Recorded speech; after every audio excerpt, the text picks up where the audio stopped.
Hello everyone, and welcome to Cabin Fever Crochet with me, Helene. Today we're doing one of my Beyond series by request. Hi Kathy from Maine, and thank you so much for asking. I'm really happy to do this finally, and I'm going to be showing you and making my clay facial mask. And they're really good, I believe. Now, this is my own opinion, just to let you know, experiences are different and people are able to use different things. So if you have sensitive skin, then with some of the add-ins that I'm going to be doing, then I'm going to explain the basics, and it'll be up to you to do your own research and figure out what's going to work for you. And so I have a variety of the base that I'm going to show you. This is really versatile. You can often use some ingredients of what you might have at home. And I'll go through the dry and the wet as we go along. But I use masks about once a week if I'm being really good about it. But you know, whenever you can fit that in. And I leave it on for anywhere from 10 to 20 minutes each time. And masking in general creates blood flow to your cells in your skin. It detoxifies, clarifies, depending on the type of essential oil and the base that you're using. And you can also create your own exfoliating effect also. I'm going to show you that, and can brighten your skin and help smooth and even the skin tone out too. Okay, so your first basic supplies that you're going to need, I use just a small glass container, so for a little pudding or custard cup, whatever you happen to have.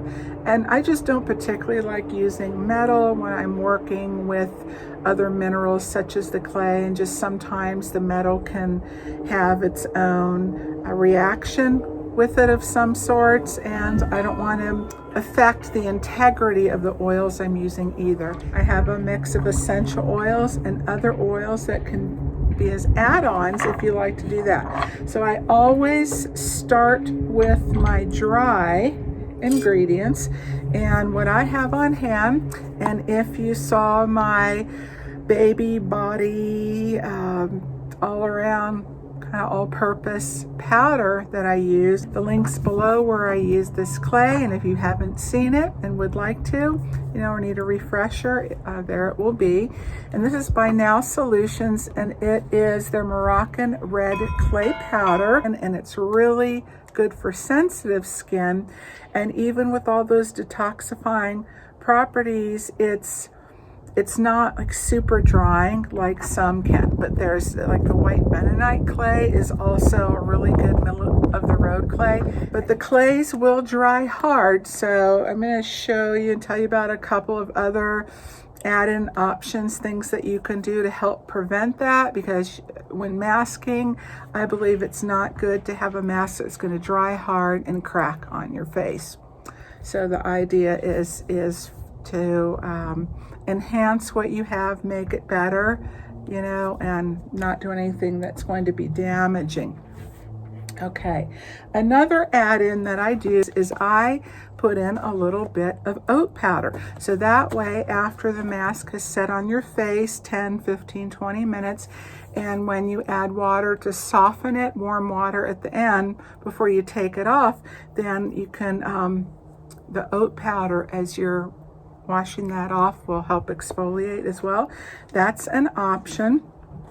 And what I did is I just made my own. I bought some organic old-fashioned oats. If you have the quick cooking, if that's all you have, that's fine too. And I ground that up, not to super fine powder. You can also add herbs. This is organic parsley. Calendula would be nice. Chamomile, we have it growing wild here. Just make sure you don't have any stems or sticks, because you don't want anything that's going to scratch your face, okay? Oh, isn't that neat? Check it out. Oh, bathed in light, the way the sun's streaming through. Oh, what timing. So these are the ingredients that the dry, start with the dry, And I make it fresh every time, but if you have a little bit of extra left over, you can always put that in the fridge and do that later on in the week. So I might add a little bit more dry, a little more wet as needed, but I want to make sure I have a good kind of like, say, heaping tablespoon of the red clay powder. So I'm going to put that in first.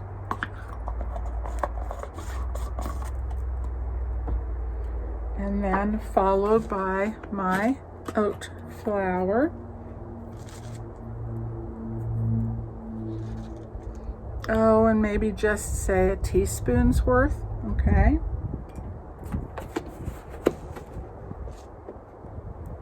All right.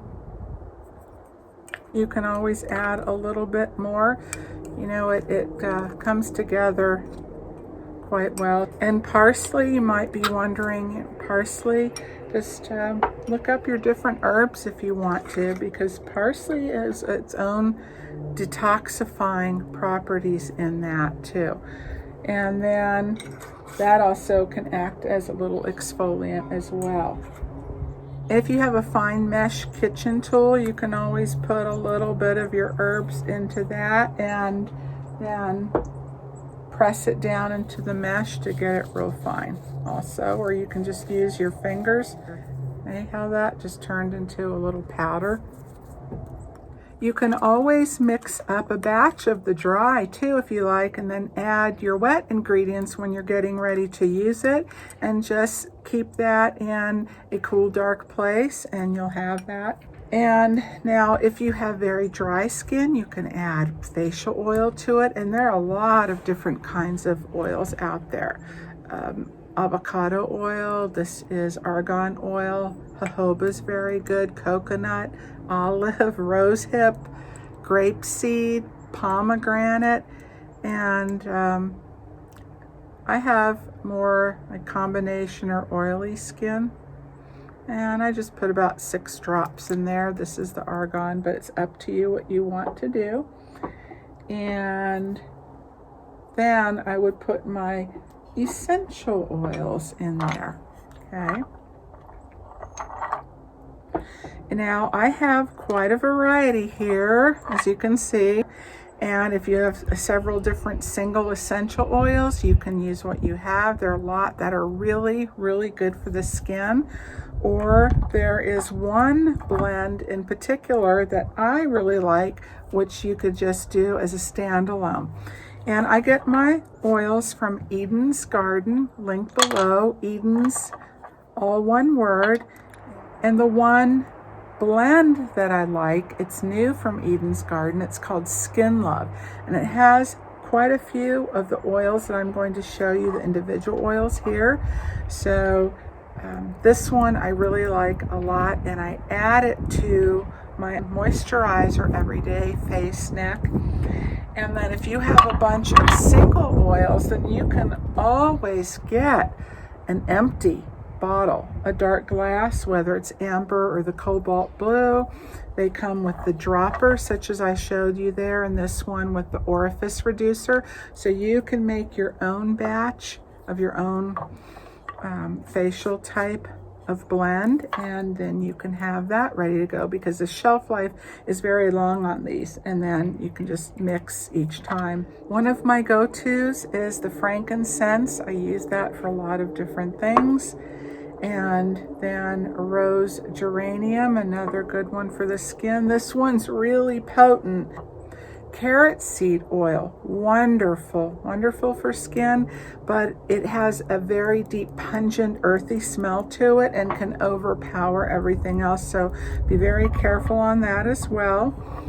Sandalwood, East Indian sandalwood, one of my top favorite all-time oils. Really love this one a lot. And that's thick, it's a resin, it takes a while. Sometimes you have to heat it up in your hand to get it to come out, but it is more than well worth it.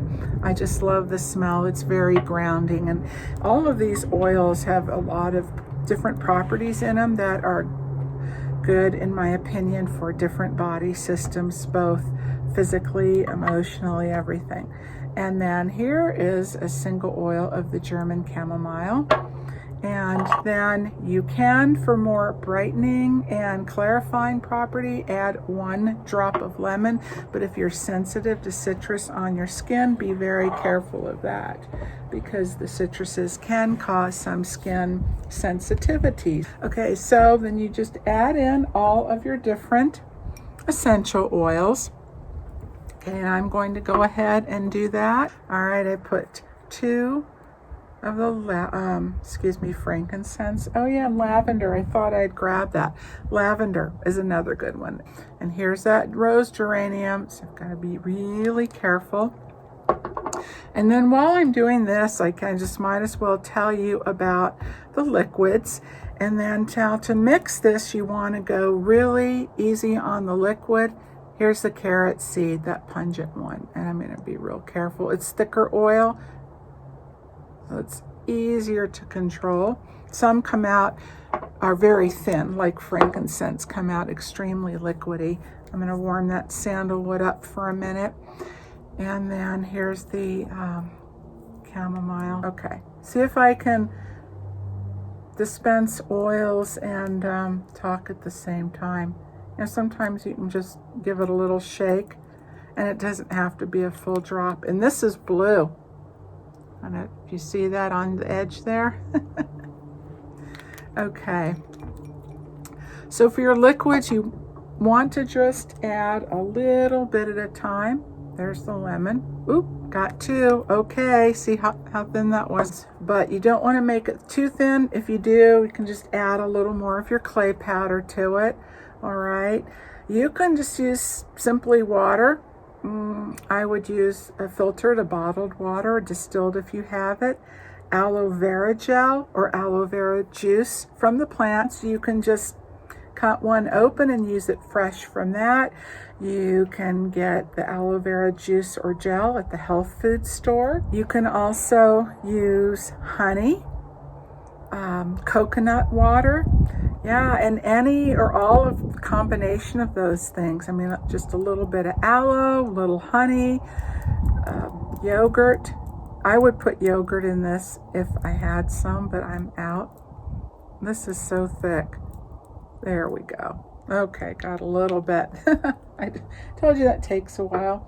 And so then I just kind of fluff these, mix them a little bit together. I don't want the precious oils to get too much onto my spoon, so what I did to avoid that is I pulled the clay from the outside and flipped it over top of all those oils, and then kind of went around the side and mixed all those up. And to keep this from drying hard, you can, if you have a mister bottle, you can find the empty glass ones online. Eden's carries a lot of these empties. If you have a health food store near you, most, if not all, will carry these. And then you can put coconut or regular water in there, or a mix of the two, or even the aloe juice. But as you feel this starting to get a little bit tight, which is good because it's drawing out the impurities, but you don't want it to that point where it hardens, so close your eyes and then just miss that every couple of minutes to keep it just a little bit moist. All right. Now this is the big one. It's 32 ounces, lily of the desert, and preservative-free aloe vera juice from the whole leaf, or you can get the inner leaf. This is filtered, 99% organic aloe vera juice, and the other 1% is organic lemon juice as a pH stabilizer. Okay, and then so this brand also has it in the gel, but I'm saying just maybe a tablespoon to start, and then just stir. And I might have added a little bit too much. I kind of realized that when I put it in there, but that's okay. Okay, it's pretty soupy. Whoop. So I'm going to add some more clay powder. So you see, it doesn't take much liquid. You want it kind of thick, like a paste. so it doesn't drip down your face. Once it thickens, you lose some of your volume. Kind of real thick, like a thick mud, if you will. I think that's pretty good. All right, so now application-wise, clean, dry, but it doesn't have to be bone dry, just not too wet, maybe just a little dampness to it, but a clean, dry face. And with warm water to open your pores, and you can use your fingers, you can use the spoon, and then just put that on your fingers, whatever hand you are, you know, and then apply that. And I go all around, I avoid where I'm sensitive right in here inside the corners of my nose, and then go just kind of maybe a 1/4 inch or so around the mouth, not just right up to the lip line, and then avoid the eye area. I go to about right here. You see where the hollow is of your eye? That much space just all the way around, and be careful, don't go into the corners of your eye either. But I go all around my whole entire face. I'm going to work it in my expression lines, and then I bring it down, and depending how much moisture you do, you can do your neck, but be careful, because other than the eye area, as far as the thinnest part of skin on around your face, this is very delicate area. But I even go on to my décolleté, and sometimes I put it on my scalp for a really good detox. And what's left, I slap that on the top of my hands. Yeah. All right, so that's all there is to it. And then you just leave it on, like I said, 10 to 20 minutes. Mist it every now and then to help keep it moist, not wet, not dry, you know, one end of the spectrum to the other. And so then when you remove that, after it's dry, then again, back to your warm water, and don't want it hot. Real hot water is harder on the skin, but warm to just kind of loosen that up, emulsify it, and then work it in a little bit, and that'll soften it and it'll make it easy to remove. And you can just use water or a damp washcloth, face cloth. I'm going to do one right now myself.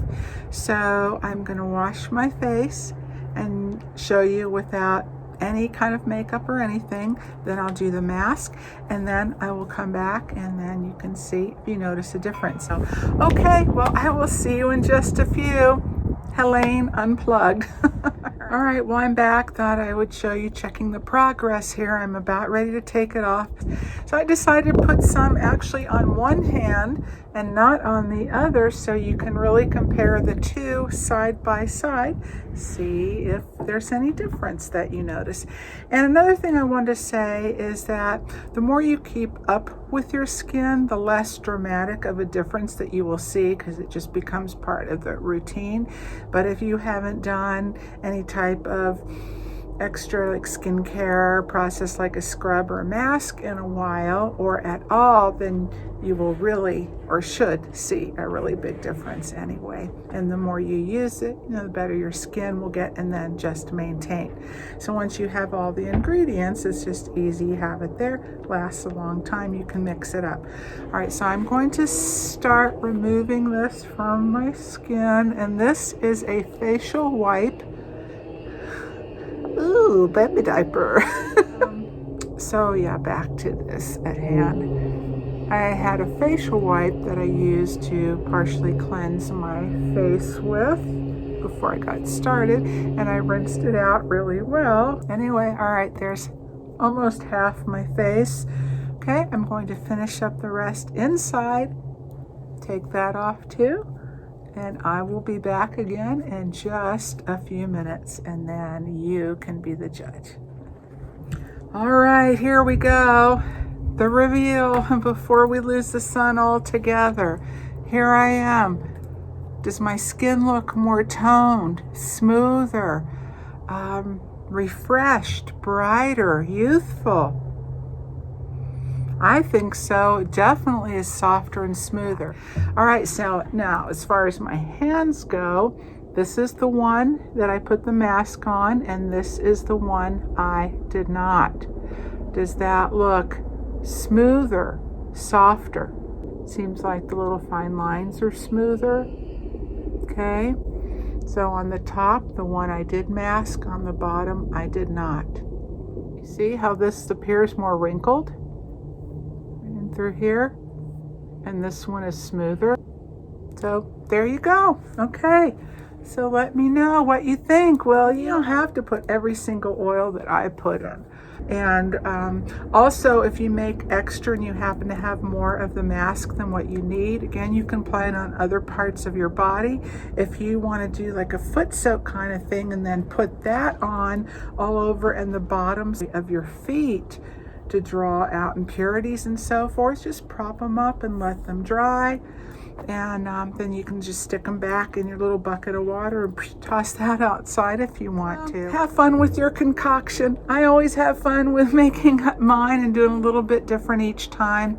But, you know, any one of those combinations of oils will do. You'll get benefits from it no matter what. The clay alone, and then when you start adding a facial moisturizing oil. And see, I haven't even done my moisturizer, but I would just then follow up after this with my normal day or evening routine whenever it is I get that mask in. Okay, well, take care, everyone. All right, please leave your comments below, like, share, and subscribe.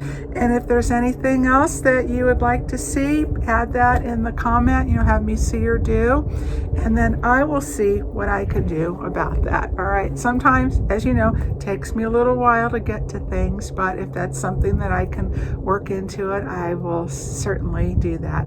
Okay, take care. Please come back again next time. All right, see you soon. Bye for now.